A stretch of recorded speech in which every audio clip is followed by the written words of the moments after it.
Hello and welcome to RV Advisors All Things RV podcast. I am your host, Kathy Conrad. I've been enjoying the RV lifestyle for over 5 years, and I love helping new RVers realize their RV dreams. This podcast is about RV education, resources, adventures, and the amazing people who love RVing. It is also about discovering the freedom RVers experience, the connection with nature that we are all so grateful for, and how RVing enriches our lives. On this podcast, you can expect us to talk about all things RV, including the good stuff, the challenging stuff, and everything in between. So join us weekly and enjoy the lineup of guests we have in store for you. At the end of October, I'm going to be offering a group 6-week course over Zoom about all things RVing. If you're new to RVing or you're considering getting into it, this is an absolute must-have course. We're going to cover so much information. I'm so excited about it. You know, when you're first starting out, sometimes you don't always know what you don't know. And my goal is to help you to make educated decisions, to give you information that you're going to find helpful along this journey to becoming an RVer.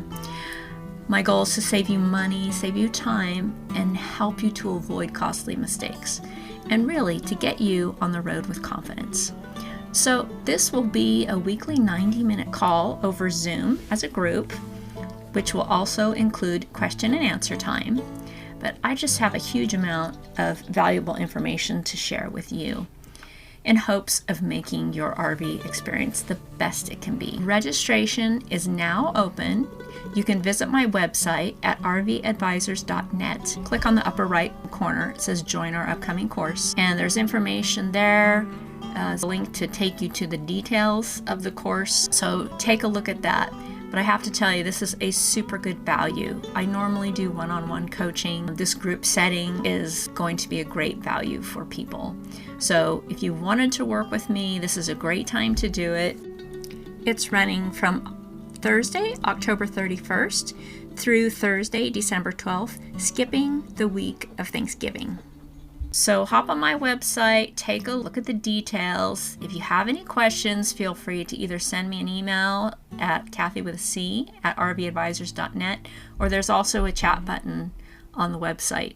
You can also contact me that way, whatever works best for you. But I'd love to work with you. I'm so excited for this course. It's going to be really fun to do as a group, and it's just great information and a great value. So check it out.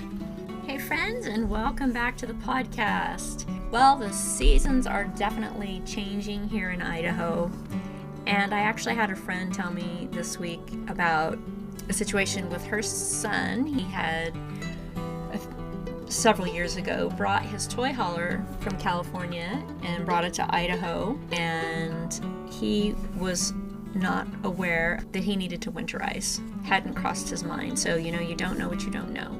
And so apparently when they went to take it out in the spring to go camping, they learned that the hot water heater had cracked and needed a complete replacement, and 2 water lines had burst. So they had some costly repairs to get done in order to head out to camping. So I thought today I would talk about winterizing your RV.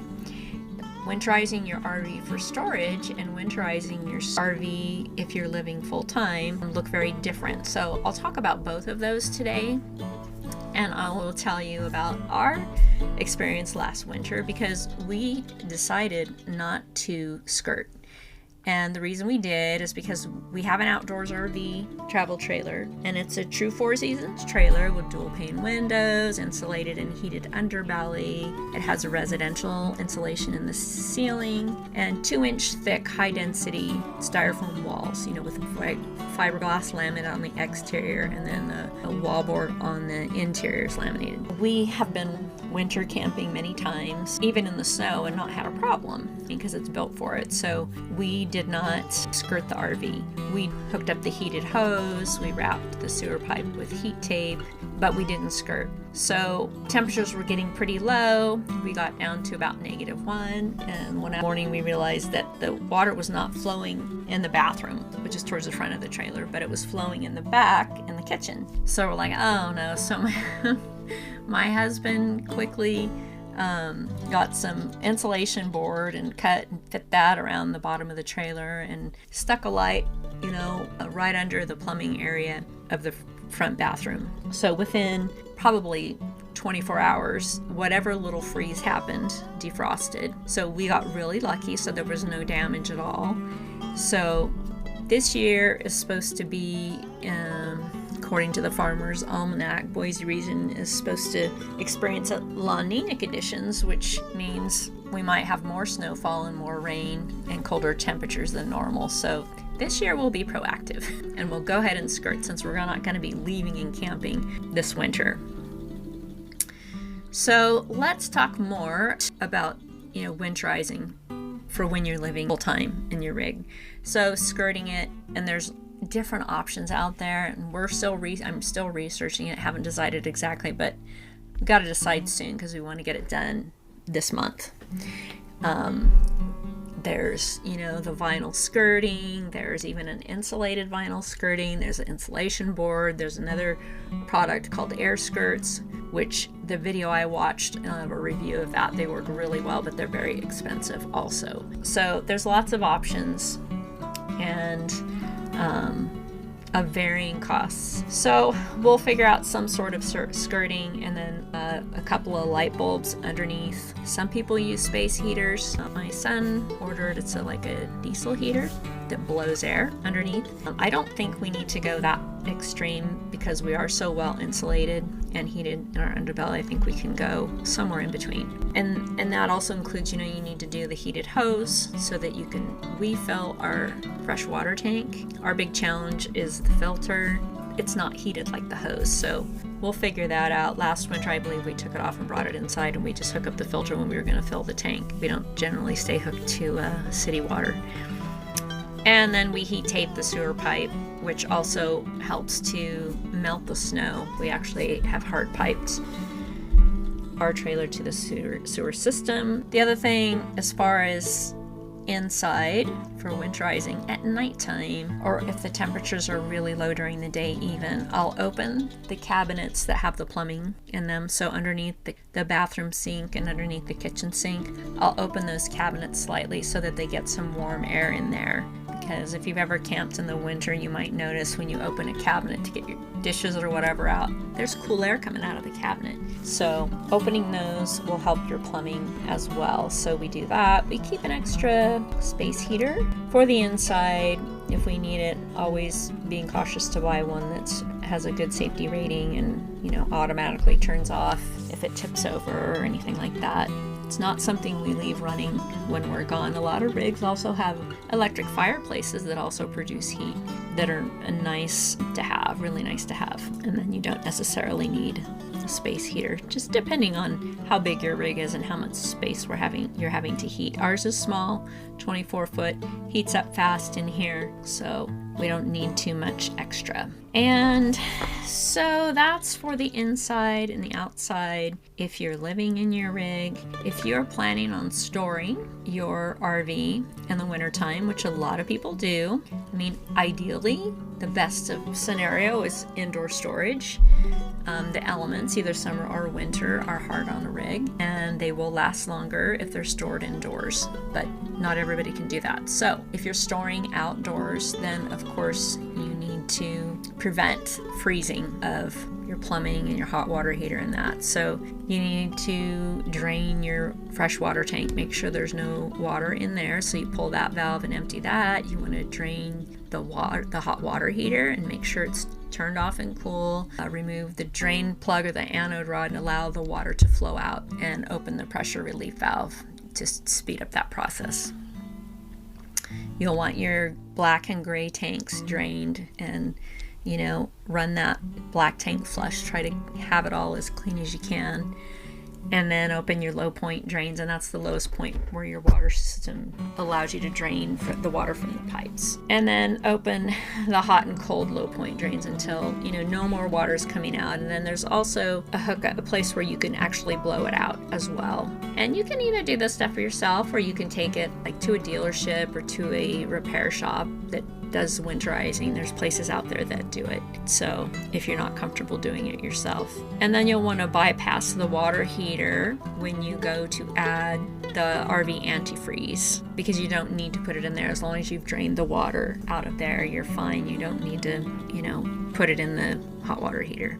But you're going to want to add it to the plumbing system. So you connect a pump converter kit, or you use the water pump to draw the antifreeze into the system and throughout all the plumbing. So when you're adding the antifreeze, you're going to turn on the water pump or use that pump converter kit and open each of the faucets, starting with the closest and moving outward one at a time, both the hot and cold, until the antifreeze comes out of all of them, which would include running it through the shower head and the toilet. If you have an outdoor shower, don't forget that one.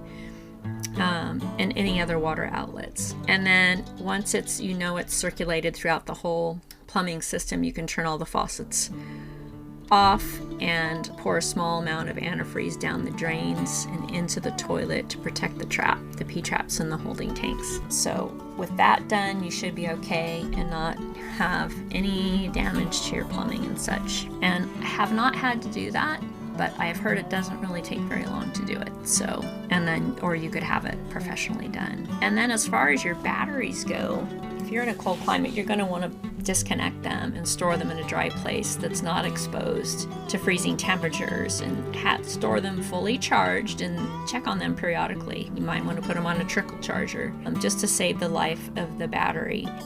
As far as lithium batteries go, of course you can't take those out. They're typically inside anyway, right? So I would check with a technician and find out what is the best way to protect any lithium batteries. We have AGM batteries that are on the tongue of our trailer.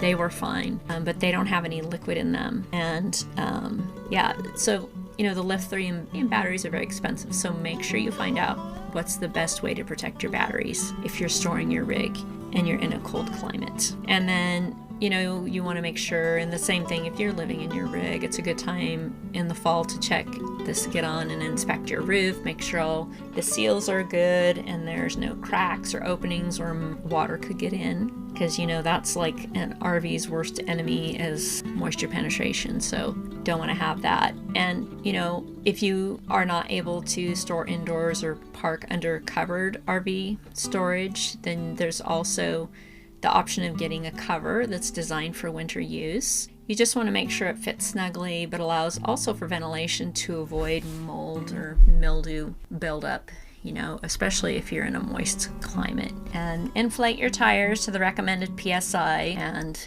maybe consider putting some tire covers on. We use them on our rig, especially summertime with the sun beating down. And then for the inside, if you're storing, make sure you take all the food out. Don't give any rats or mice any reason to come in. If you leave food, they're going to smell it. If it's perishable, they're going to smell it. I mean, you're probably fine with canned goods, but stuff in boxes or whatever, it's just going to encourage them to seek out food. And then you can leave the cabinet doors open to let the warm air circulate again in the areas where the plumbing is. And then if you're in a really humid climate, a dehumidifier is a good idea. We have them in our rig, but since we've moved to Idaho, I think I've recharged them once. I have the kind that are in this little plastic thing with a plug on it, and they're like little pellets or crystals that are in there, and they're orange when it's dry, and when they're full of moisture they turn green, and then you plug them into the wall and it dries them out again. That's something that you could have in your rig that doesn't require power. You might have to have several of those depending on the climate that you're in. And there's other things that you can, like damp rid or silica gel. I mean, you can just look up what other options you might have if you live in a really moist, humid climate. And you might want to just make sure everything's turned off if your batteries are unhooked and you're not hooked to power enough. There's not any power going to anything, but turn everything off. Just turn everything off. If you can't hurt to unplug your appliances, your microwave or your coffee pot if you leave it there and that sort of thing. And then if you have a drivable RV, that's a whole nother ball game. So, there are fuel stabilizers you can add to your gas tank if you got a motorized RV, and it helps prevent the fuel from breaking down and damaging the engine. I know we have a diesel truck, so we have an additive that we put in the wintertime, and we also have a block heater that we plug in at nighttime.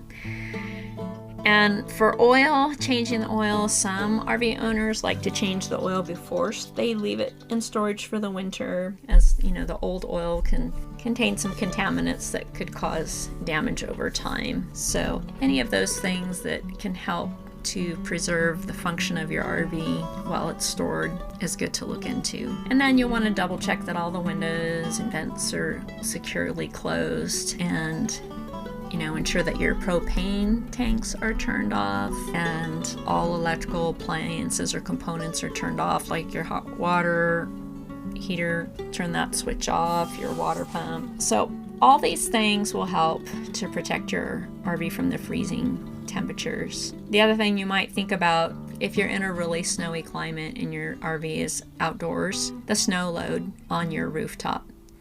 So not all RVs are super structural.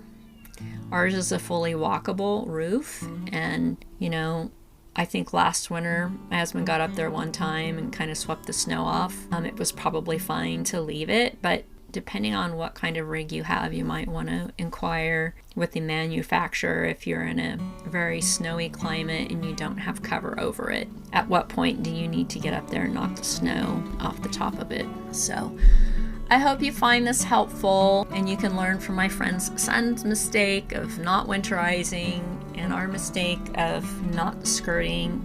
We were lucky to have a very minor freeze and no damage. So double check if you have a drivable RV. Do some research and make sure that you hit all the important points for your particular rig for winter storage. And just look forward to getting back to your springtime camping. Have a great rest of your week, and we'll see you next time. Thank you so much for tuning in today to RV Advisors All Things RV Podcast. Please join us again next week for more RV education, resources, adventures, and interesting people. Until then, wishing you amazing adventures, safe travels, and I hope to see you on the road.